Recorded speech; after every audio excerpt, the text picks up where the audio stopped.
to the Labor Day holiday, and dozens gathering today in Worcester to look at the work being done in the community. The annual Labor Breakfast also marks the unofficial start of the political season, and several prominent Democrats took the opportunity to go after Republican presidential candidate Donald Trump. Our Roslyn Flaherty joins us now with our report. Roslyn? Andy, the Central Massachusetts AFL-CIO recognized people who support labor, and leaders including Senator Warren made it clear whose members should support in the 2016 presidential election.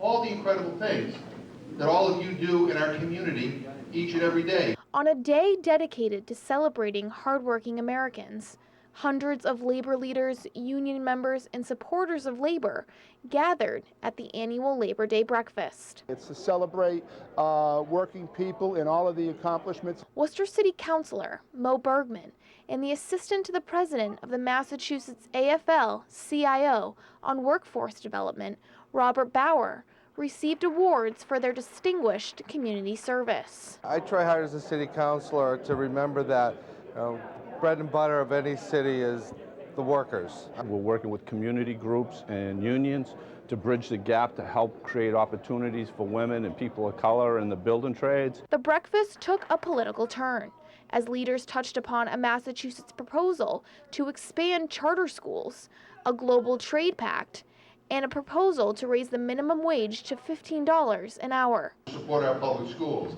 And usually the people who are, clamoring the most about charter schools have never stepped foot in a public school classroom. If we move to $15 per hour, 57% of full-time workers in Massachusetts would benefit. And with 2 months until the presidential election, the state's senior U.S. senator led a rally against Republican presidential candidate Donald Trump. Donald Trump looks down from the top of Trump Tower and claims he sees the challenges facing working families. Look at his record. I mean, his whole life has been built on exploiting workers in this country. Senator Elizabeth Warren's criticism of Trump is nothing new. The two have been going back and forth for a while. Trump appeared here in Worcester last year during drawing a big crowd to the DCU Center. Andy? Our Roslyn Flaherty reporting tonight.